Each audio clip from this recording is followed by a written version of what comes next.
A navy blue cap flattened. I remember scraping blood from its silver badge. That day they came with his watch, his cap, his baton, his whistle, his bloody relics. The rest lay plastered cold, in neat patches bullet holed, freshly laid for the family to kiss and a parade.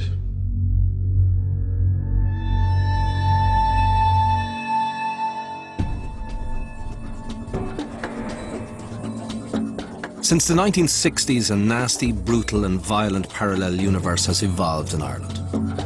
It's an underworld where all the vices are satisfied at a terrible price, where power is seized by force, maintained through fear and lost to the assassin's bullet. Here life is cheap and the wages of sin are irresistibly tempting. This is the dark world of Gangland.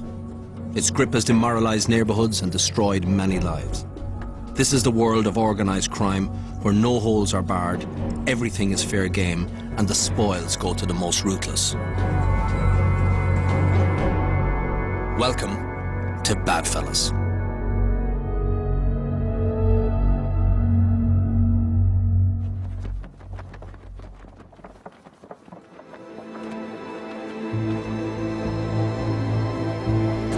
The bodies of the two latest victims of the country's gangland and gun culture were this afternoon removed from the house at Scribblestown Park in Finglas, where they were brutally murdered this morning.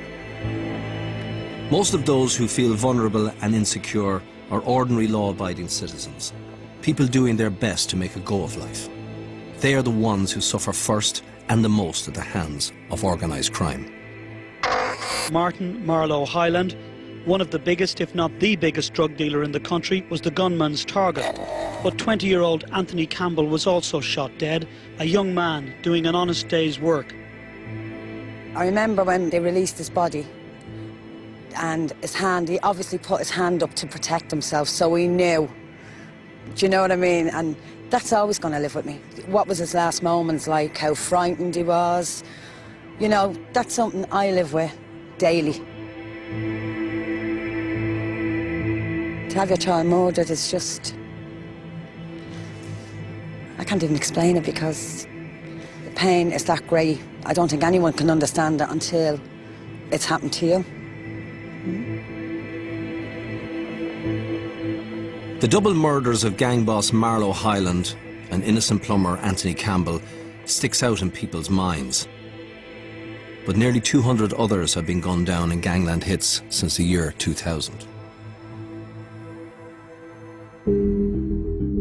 Bad Fellas will tell the story of how organised crime took root in Ireland since the 1960s. It's a story of how guns and narcotics arrived on the streets and changed the face of Irish society. It is a story without an end in sight. Proportionately speaking, about 5 times as many gun killings occur in Ireland than do in comparable countries such as England and Wales or in Scotland. So there is legitimate concern about the levels of gun killings in Ireland.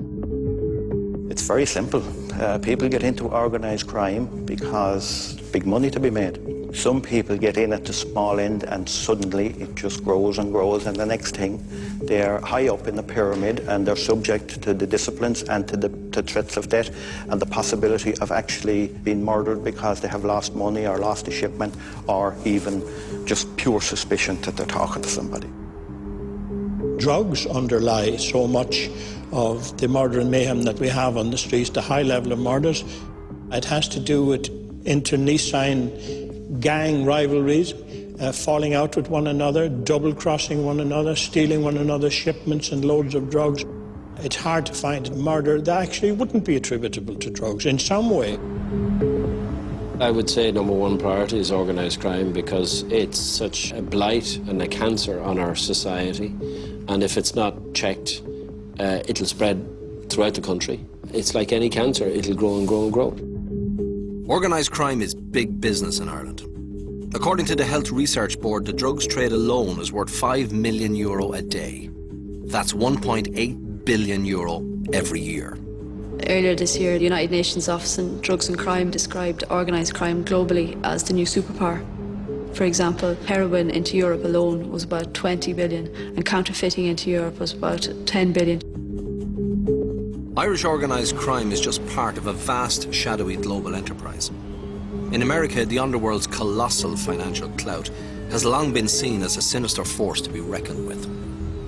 In the mid-90s, a former president, Bill Clinton, referred to it as a clear and present danger to the national security of the United States, and that has only developed further and has gotten worse.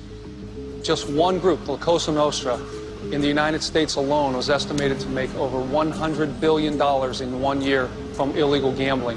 When you consider the other groups that are involved, Russian organized crime groups, Irish organized crime, Asian and Balkan groups, then you consider the other criminal activities, drug trafficking, prostitution, counterfeiting, and cyber crimes. The numbers are astronomical.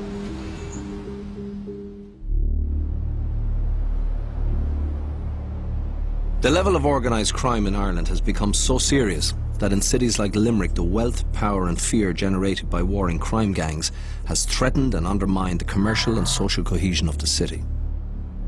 There is a pervasive feeling that even if you mind your own business, you're not safe. And if you do stand up for your civil rights, be prepared to pay a very high price. Roy Collins' family ran a number of pubs in Limerick City.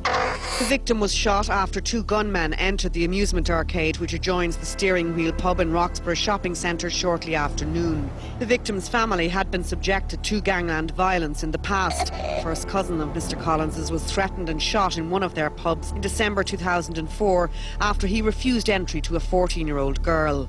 Wayne Dundon, a member of the McCarthy-Dundon faction heavily involved in Limerick's feud, was subsequently jailed for 10 years for threatening the man, but no one has been convicted for the shooting.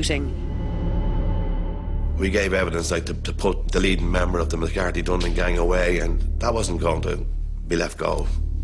I thought it was. I thought it kind of got it, but we were wrong. Like they wanted to get back at us for that, like, and that's what happened. Life as we know it is non-existent now. Being followed by Gardaí everywhere you go.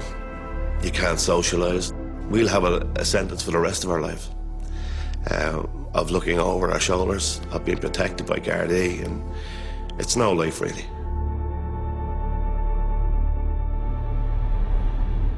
The murder of law-abiding citizens by crime gangs to deter witnesses and scare juries has eroded many people's faith in the capacity of the Irish state to protect their freedoms and civil liberties.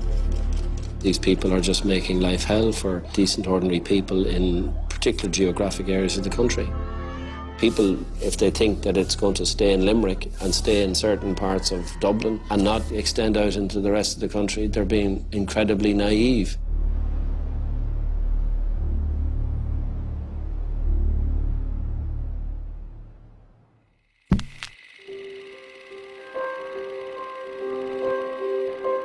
To tell the story of how and why organised crime took hold in Ireland, we must go back to the 1960s. Although no one realised it at the time, it was the twilight of an age of superficial innocence. A safe, secure, stable society, almost crime-free, where bicycles went unlocked and hall doors were left open.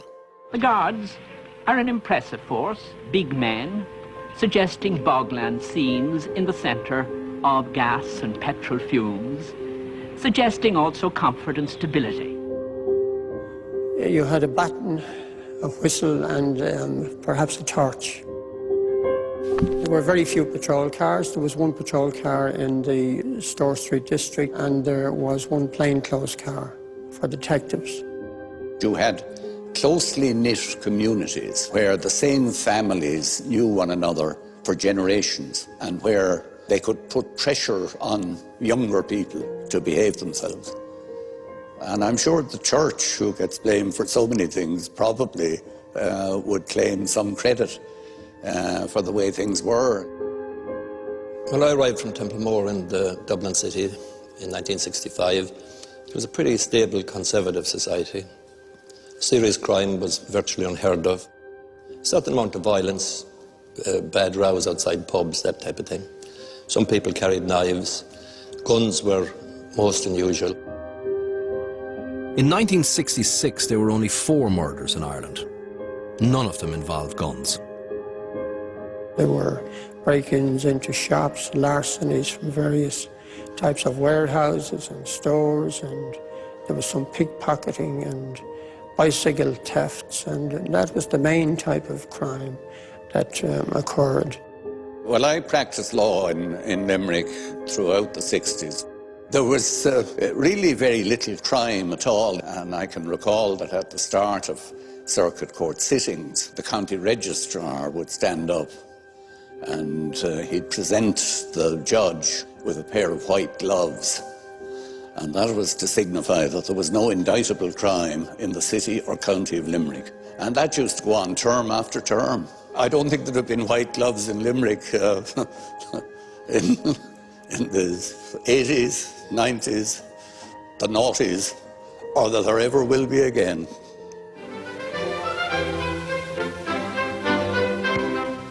Dublin once had many gunsmiths. Today, rods and guns can be bought in many places, but in the early part of the century, they were sold by specialists after long consultation.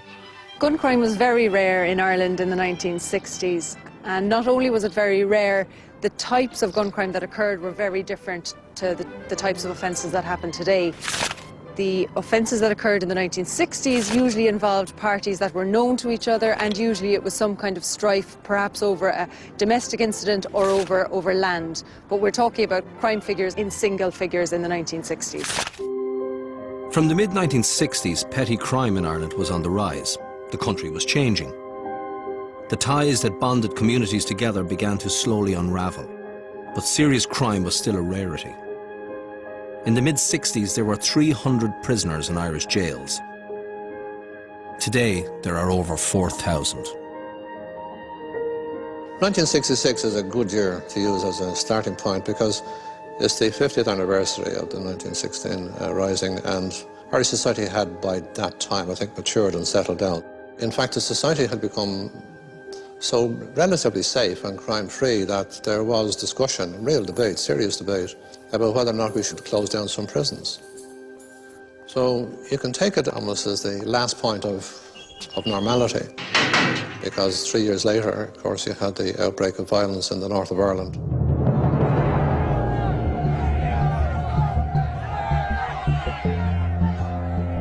The 60s was an era of ferment. The Vietnam War and the American civil rights struggle radicalized a generation of students across the world. This turmoil spawned urban guerrilla groups committed to armed revolt. The Baader Meinhof Gang, the Weather Underground, the Red Brigades. All believed power came from the barrel of a gun. In Ireland, these currents created a faction called Saor Éire. Saor Éire would change the face of crime in Ireland by bringing in the gun. What you had was an organisation which comprised with some ex-IRA people, some you describe as revolutionaries, some could be described as anarchists, who formed this organisation called Saor Éire. There were paramilitaries, they were subversive, they robbed banks, apparently they kept some money for themselves. They put a lot of planning into their operations, and they were very volatile, very violent. Saor Éire claimed they wanted to ignite a socialist revolution by attacking the establishment. This would be achieved by robbing banks and using the proceeds to somehow encourage workers and small farmers to overthrow the government and capitalism in Ireland. The point at which you begin to see the gun emerging in society down here is when it became used in armed raids. And if you're a self-professed socialist, which many of them were, they had the added incentive of saying they were taking it from the capitalist system, or from the financial institutions of the capitalist system, so all that was good. Almost 2 years before the outbreak of the Troubles, Saor Éire struck their first blow for a socialist republic in Drumcondra on Dublin's north side. The date was February the 27th, 1967. The occasion was the first armed robbery of a bank since World War II. That day, Saor Éire gunmen entered these premises and stole £3,265. In today's money, that was worth over €100,000. A tidy sum to start a revolution. A year later in Ballyfermot, these so-called revolutionaries also revealed that they were reckless. When spotted by a squad car on the way to a raid, they opened up on the unarmed policemen pursuing them. We spotted a stolen car with 4 men in it outside a bank. They were about to rob the bank. A chase ensued.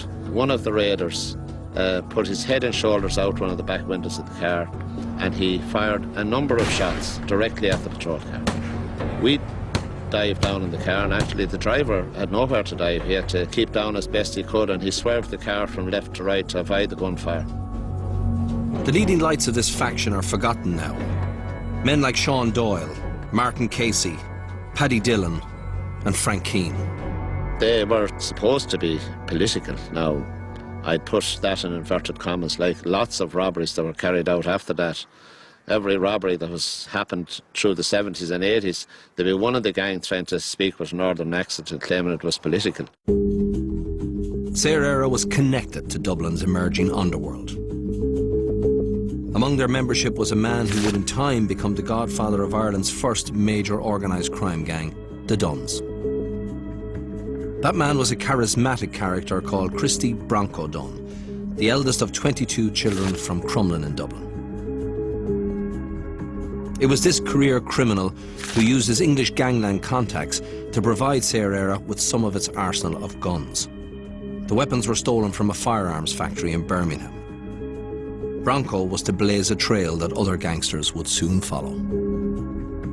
First time that he came to prominence as being a political figure was after there was a man named Walsh blown up on the railway line. He was a member of Saor Éire up near the Phoenix Park, and Christie made a bit of a speech at the GPO and fired a shot, if you don't mind. And then he was obviously accepted in as a member of Saor Éire, and he was convicted in the district court. I think he got 6 months.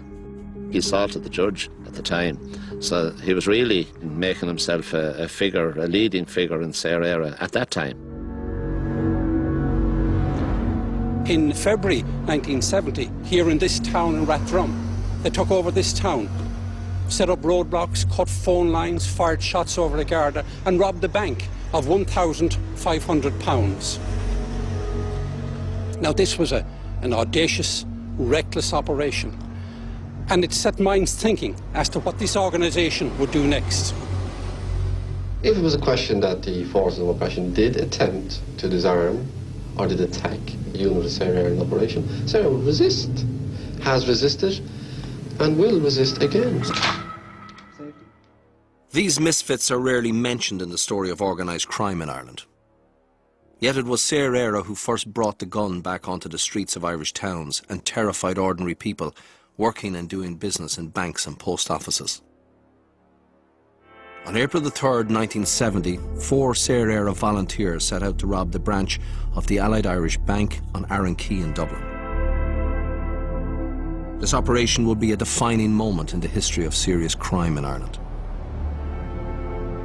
The spate of raids on banks had led to heightened security. Banks now had alarms and the police were on alert. Garda Richard Fallon was on his way to work when Saor Éire entered a bank and stole £2,000. It had been the usual morning, you know. He got up and shaved as usual. There was the bit of polishing of the buckles on his tunic, as they always did in those days with the older uniform. So he went out the door as usual that morning with a quick goodbye. Richard Fallon, he was a senior guard in Mountjoy when I arrived there. He mentored younger personnel, and he told anybody, the whole unit that were there, that people should be careful on the street, and that in his case, that a Scott Medal awarded posthumously wouldn't be any good to his widow, which was, you know, prophetic. The raiders, there were 4 of them, entered the bank shortly before 11 o'clock. Once inside, they pulled masks over their heads, drew guns, and ordered the 4 customers and 13 staff members to lie on the floor. But the manager of the bank, Mr. Stanley Keegan, spotted them from his office. He pressed a buzzer which rang an alarm in Dublin Castle and the Bridewell, so that when the raiders came out of the bank, a squad car pulled up outside. This is the first time in my life I've ever walked down this lane. It's the lane that leads to the bank where my father was killed on the 3rd of April 1970. He'd gone to collect his car from being serviced, but they got the call in the squad car while he was being given a lift down, and he ended up here coming in the front gate of the bank right as the raiders came out the front door. I heard shots which were fired either just at the door or outside the door. The raiders were storming out the door. It's recounted that he raised his arm and was shot in the arm at that point. I then saw a policeman chasing somebody along the lane here, and I heard a further shot, and I saw the policeman fall. Fatal shot was delivered to him here. He died instantly on that spot there. And the guard who was with him, Paul Firth, said an act of contrition into his ear.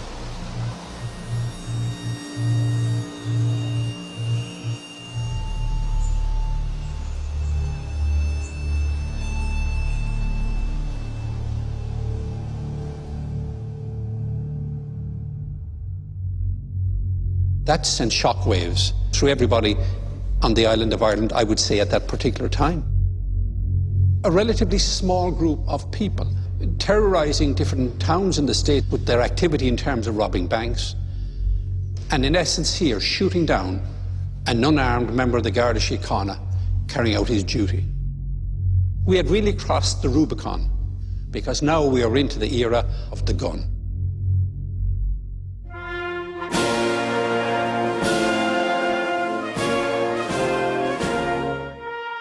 This was unbelievable, that an unarmed member of the Garda Síochána would be shot dead in cold blood. And it really was the end of the age of innocence as far as policing and armed robberies and organised crime is concerned.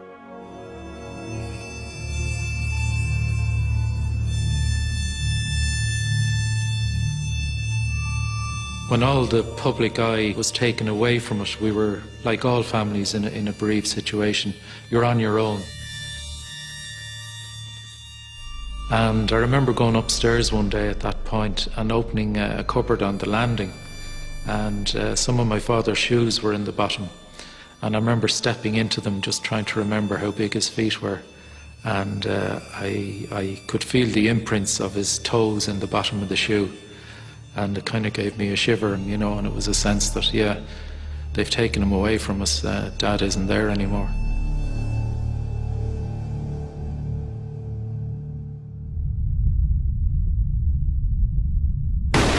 Once you introduce the gun into society, the guy with the gun now becomes the most powerful guy. And the guy with the gun doesn't abide by any conventional or civilized rules. He makes his own rules. I think the fact that there was so much subversive crime, and because the subversive crime turned to things like bank robberies and so on, and the enrichment of those who were involved in it, it began to generate the feeling in the minds of other non-subversive people that they might as well take the benefit of it too. Ordinary crime then began to develop, if you like, in parallel with the subversive activities. Re-enter Christy Dunn and his crime family of 8 brothers. This group would help nurture, sponsor, induct, recruit and train several individuals who would become major international crime figures over the next 30 years. Martin Cahill, the General.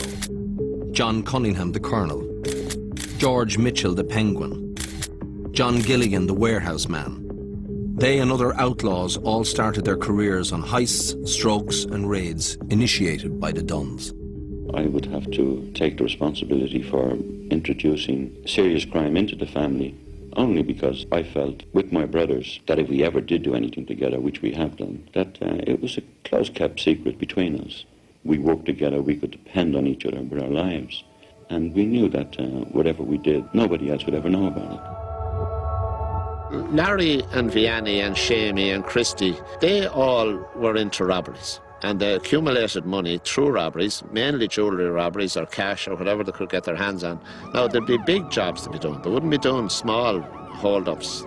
They were very violent, They certainly were into the upper echelons of crime, serious crime. Their father, Christie Sr., was a bad fella in his own heyday. Old Bronco was an ex-con who had served prison time for killing a man. He was proud of his sons. Were you aware that your sons were robbing banks? I was, yes. Yes. And I quite admired them for it. You admired them for robbing the banks? Yes. Why? As long as nobody was hurt. Why? Well, they were getting money the handy way. No loss of life, no malicious damage or injuries to anybody. But they're taking somebody else's money. Yes, but who do you know whose money it is that's in the bank? How do them people get it? In time, the Duns would become the scourge of Irish society. By 1970, Christie, the eldest and the original self-appointed criminal godfather, had already earned his place in history for his involvement with the short-lived Saor era. The revolutionaries who had fired the shots that marked the death knell of a way of life. From 1970 on, armed robbery, extortion, abductions, tiger kidnappings and murder would become commonplace. The chaotic 70s would create Ireland's first generation of criminal godfathers as crime gangs sought to imitate the paramilitaries. The state, distracted by divisions from within and attacks from without, failed to notice the looming menace of organised crime. The era of the bad fellas was upon us.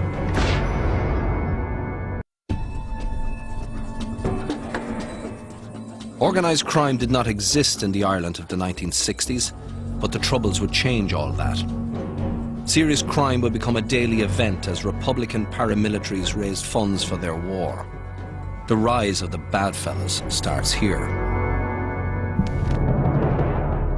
The spillover of the Northern Ireland Troubles would rock the Irish Republic to its foundations. Ironically, it was members of the cabinet who stood accused of assisting the emergence of a guerrilla army. This was the scene outside the Dublin District Court today as the two former ministers were charged. Just weeks after the murder of Garda Richard Fallon, Charles Haughey, the finance minister, and Neil Blaney, the agriculture minister, were dismissed from office. Taoiseach Jack Lynch believed they were implicated in a covert plot to split the IRA and provide arms to what would become known as the Provisionals. In the years to come, the Provisional IRA would send crime rates off the charts. For the new Justice Minister, Des O'Malley, it was a baptism of fire. It was a very serious threat indeed to the very integrity of the state. While there always had been a tradition of subversion against the state, what was different in 1969 and 70 was subversion within the state, within the very government that was there to represent and protect the state and its citizens. That made it so much more sinister. The arms crisis is the great defining moment, I think, in contemporary Irish politics. You were suddenly into a completely abnormal set of circumstances. From that moment on, everything was different. Different world. In the 70s, the story of crime in Ireland is mainly the story of terrorist crime. The organisations committed to political revolution were on the warpath. Nothing and nobody was safe, and every source of potential revenue for the cause was fair game. People nowadays talk about the IRA as if it were a single sort of unit, but I was at that time actually faced with three violent organisations, because there was the official IRA, the provisional IRA, and Saor era. It was a fairly frightening scenario at the time in the early 70s. Armed robberies exploded. In 1968, there were only 3 armed robberies in the Republic. By 1972, that had risen to 123. Ireland was engulfed in a revolutionary crime wave. Bank robberies, post office robberies, all type of robberies became commonplace for the sole purpose of funding these particular organisations. And it's important to understand that during the 60s you would have been dealing with 4 or 5 robberies. That is, the Garda Síochána would have been dealing with 4 or 5 robberies in the year. It increased then and evolved into maybe 100, 150 armed robberies in the year, 95% of which I would believe at that time were carried out by paramilitary organisations, the official IRA, the provisional IRA. Being in justice in the early 70s was like being in charge of a fire brigade. You were running around all the time trying to put out fires, and you could do very little constructive work. And all of these things, these extreme acts of violence and so on, were all happening for the first time. And it meant that you had to concentrate all your efforts on that. I would say, and I say with absolute certainty, that the vast majority of the Irish people will not tolerate the IRA and want the strongest possible action to be taken against them. The priorities at that time changed over those few years from countering housebreakings and unauthorised takings to countering armed robberies, gun crime and paramilitary violence. This is Rossborough House near Blessing in County Wicklow, scene of what is now generally accepted as the world's greatest art robbery. An armed gang raided the stately home of Sir Alfred and Lady Bite. 19 rare paintings valued around £8 million were cut from their frames and held for ransom. Most crimes of a serious nature, in terms of extortion, in terms of bank robberies, were carried out by paramilitary groups. And in essence, they could be described more as organised crime. And it is fair to say, to all concerned, that the activities of criminals would not have been the #1 priority. Hey, what the hell are you?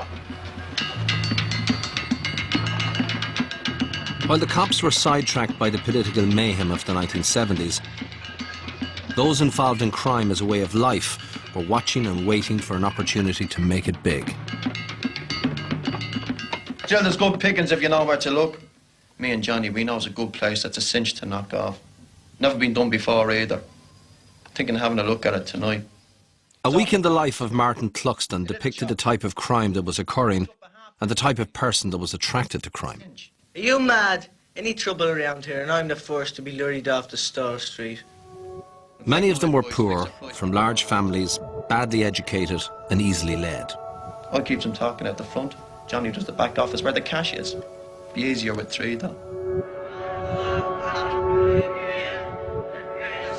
Many of them were young delinquents who had spent time in the brutal industrial schools. We're neither qualified nor equipped to deal with the work of rehabilitation.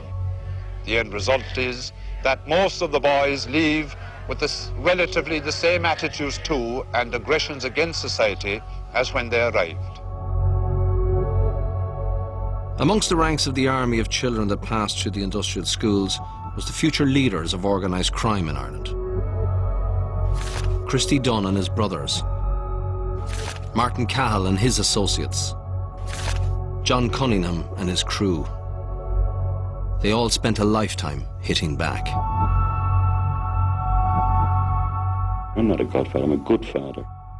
I think it was convenient for the authorities, and the police in particular, to have a family like the Dunns, who I regard as just scapegoats. A lot of my family, my sisters and my brothers, live in substandard accommodation that's been given to them by the corporation. The corporation have made it quite clear that under no circumstances will the Dunns ever be housed in anything other than substandard accommodation. I feel that my family, like most other unfortunate people living in these areas, become victims. Dublin Corporation working class housing has changed very little in the last 40 years. You're dealing with people all of the same class. It's much easier to treat them like an army, to transplant them from A to B. They've very little choice in the matter.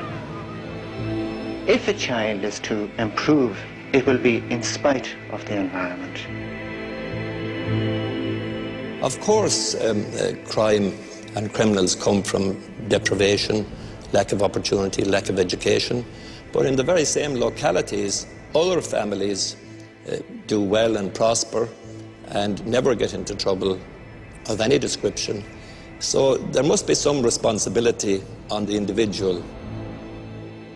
criminals that I would be familiar with in the city would fall into different categories. There would be those who initially did it out of need.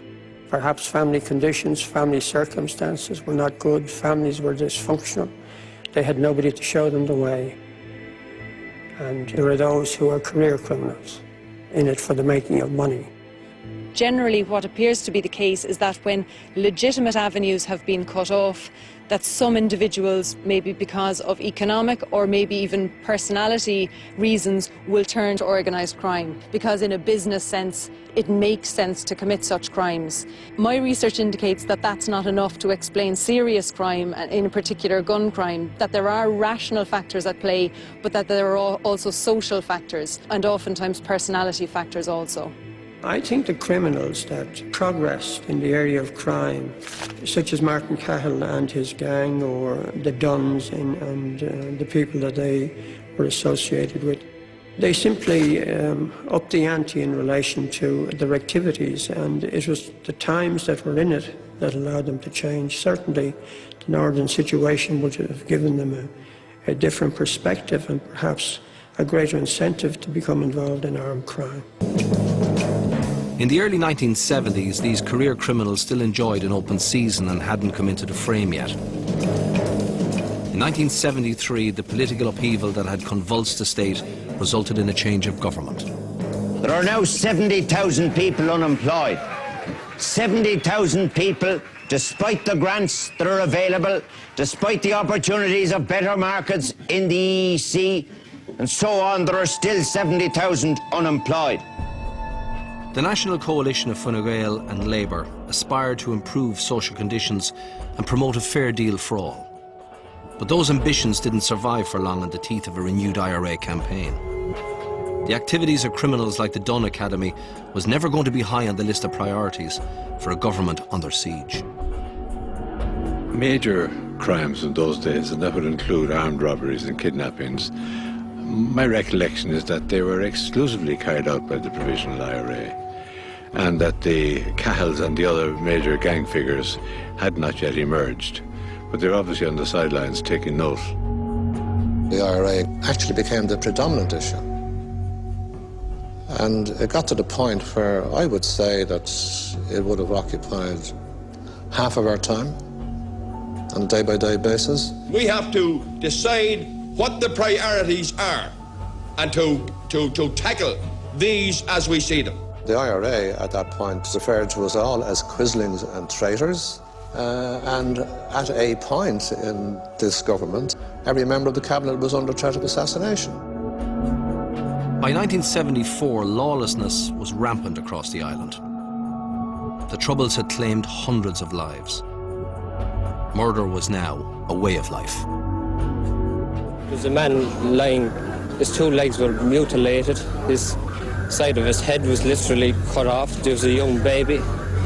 She was like a rag doll, she was all torn to pieces. On the streets of Monaghan and Dublin, a UVF bombing atrocity would take over 30 lives. In this highly charged atmosphere, organised crime was not on the agenda. In Monaghan in March 1974, an IRA outrage would reinforce the sense of siege felt by every member of the government. 35-year-old Senator Billy Fox was a member of Fine Gael and a government supporter. A Monaghan Protestant, he lived on the front line. I have very happy memories of Billy Fox. He was only 35 years of age at the time, and he had a future in politics. He was bright, he was articulate, he was personable, he had all the things going that politicians are supposed to need. This was the Coulson homestead near Clones. Marjorie Coulson was to be married to Billy Fox. One night in March 1974, 13 IRA volunteers came here on an operation. Senator Fox came to visit his girlfriend Marjorie Coulson, as he had been doing fairly regularly. But at the time he arrived, about 10 o'clock last night, the house was being raided by a party of armed and masked men who said they were looking for arms. When he arrived, there was a raid in progress by neighbours, I'm sorry to have to say. The raid involved setting the house on fire, burning family Bibles, a totally sectarian outrage. So Billy Wright got out of his car, for whatever reason, he decided to get away. He got past the first terrorist and was running down the field to get away, run behind the house, when he was shot by another terrorist who was obviously on guard down there. The following morning, search was mounted, and his body was found lying near a drain in the field, quite a short distance away from the house. He didn't die immediately. He crawled some distance and obviously wasn't able to crawl to safety. And clearly he died a lonely and painful and cruel death. That in itself sent shockwaves through the country, and particularly through government, that this organisation could callously kill a member of the Oireachtas. The priority had to be countering paramilitary crime. They were the biggest threat. That's the first political murder since 1927, when Kevin O'Higgins was assassinated. So the murder of a member of the Oireachtas can't be more serious. What you'd have to say is that at certain points we teetered very close to anarchy. It's inconceivable that the people who murdered him didn't know who he was. They were neighbours, they were residents of this locality, quite close to his local place. So I'm quite satisfied that they knew who he was and killed him, notwithstanding his position, his status as a member of the nation's parliament.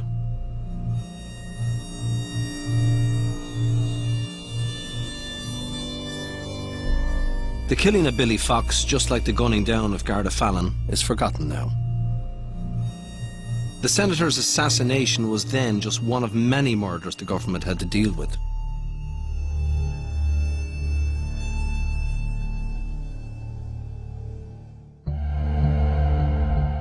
In the shadow of the gunmen, the criminals were busy robbing banks, stealing jewellery and breaking into factories for merchandise to sell on. Christy Dunn had long abandoned revolution and was back doing what he did best, robbing for personal gain. In 1975, Christy Dunn showed he had learned a trick or two from the IRA when he added tiger kidnapping to his repertoire. In February of that year, he led a gang that kept captive the family of the manager of West's Jewellers on Grafton Street at their Booterstown home. Later, Dunn forced the manager, Robert Halpin, to open the safe in West's and made off with £70,000 worth of precious stones. This was just one of the 153 armed robberies carried out in 1975.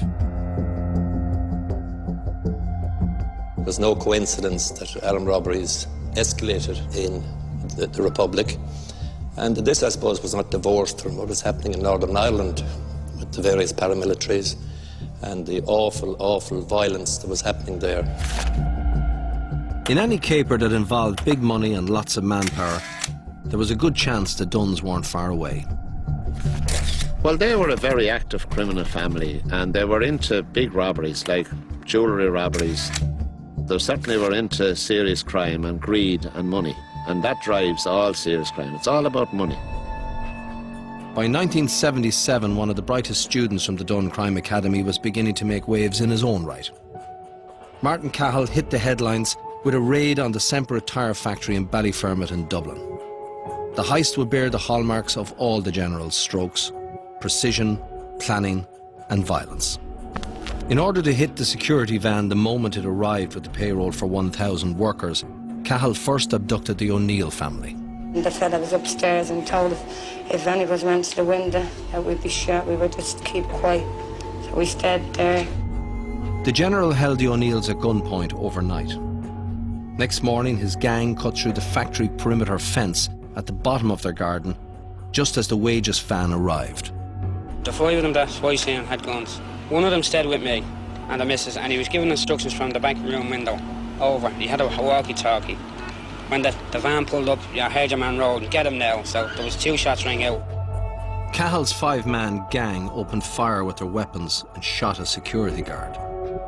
They escaped on motorcycles with £53,000 in cash. Organised crime was now becoming a force to be reckoned with.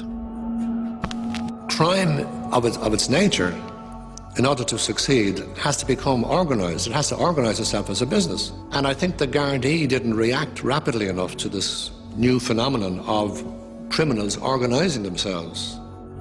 Now you create an alternative lifestyle. And of course there's a high degree of attraction for somebody who comes from a background of low income, suddenly seeing the potential to gain a very high standard of living.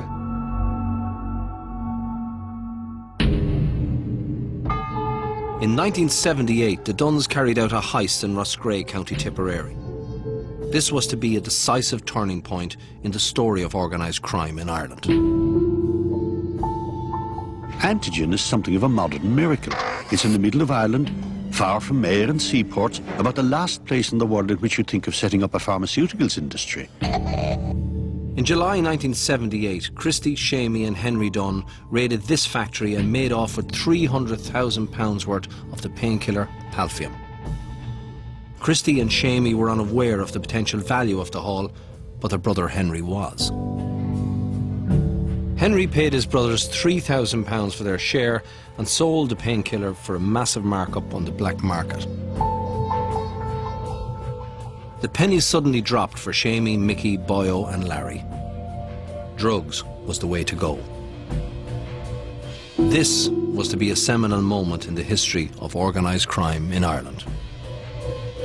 Obviously they made money and they had a look around and said, well, there's drugs, there's a market for drugs here in this country, and let's get into this. There's money, we'll invest so much money, we'll bring in drugs, we'll quadruple our profit, and that drove it. And you don't have to tell me about the appalling social consequences of the introduction of drugs into this country, what that has been. It's been highly corrosive in terms of solidarity particularly amongst working class communities, which would have been very cohesive, even societies where they'd been taken out of the middle of the city and then planked, I think wrongly, by the corporation out in Ballyfermot and Cabra and Crumlin and Kimmage and Finglas or wherever. They were very cohesive societies in which people quite literally did help each other. But that has been, I think, the greatest casualty of what has happened. Heroin would be the grim reaper of the 1980s. But the big story of the 1970s was the story of a sustained attack against the state. The first shots were fired by Saor Éire, but the main assault came from the IRA. The offensive forced successive governments to meet fire with fire and take their eye off the looming menace of organised crime. I don't think that it overstates it to say that, in part at least, the present criminal situation is a legacy of the terrorist violence that arose in the early 70s. I think it gave an example to a lot of others that they could act in a ruthless and vicious fashion and hope to get away with it. Organised crime as we know it today hadn't then emerged except, and significantly except, in the ranks of the provos, because the cult of organised crime and the cult of the gun began in those times with the provos, spilled over into gangland in the cities, Limerick, Dublin, and to a lesser extent Cork. And I think one can say without fear of contradiction that the appalling crime situation that we have today can be linked quite clearly back to the provos and their campaign of the 70s and 80s. We would not have had a descent into organised crime to the extent that we have unfortunately suffered from. And to me, it is inescapable that the direct causal link is the IRA and the introduction of the gun and the introduction of the bomb and the application of organisation to criminal activity. We had a major paramilitary threat to deal with over the years. And if it is suggested that this should not have in any way distracted from the fight against ordinary crime, if one wants to call it that, well, that is a spurious argument. If we had no paramilitary activity, yes, we would have crime. We would have organised crime. But I believe not on the scale that we have today. It brought down the value of human life in Irish society as we knew it. And sadly, that's happening with the drug gangs now. Very difficult. They operate in a cell situation, the same as the provos operated. They don't tell many outside the cell what's going on because the stakes are very high. They're all fighting the same battle out there for supremacy in the supply of drugs. Organised crime in Ireland centres around criminal fraternities or criminal networks, far more loosely structured than anything that was the case in the IRA. However, these criminal connections that are required for drug trafficking, for money laundering and so on, seem to have piggybacked on the connections that were already in place because of paramilitary organisations such as the IRA. And certainly the availability of guns and the know-how as to how to access these guns seems to have been passed down from paramilitary organisations to these looser criminal groups. In all, 17 arrests were made in Spain. Dubliner Christy Kinahan, said to be the boss, was arrested along with his 2 sons.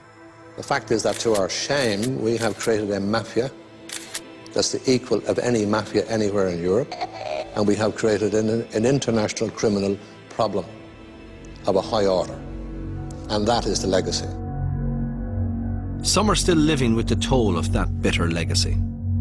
In 1970, when Garda Richard Fallon was murdered by Serrera, few could have imagined the scale of the grief that was to come in the years ahead.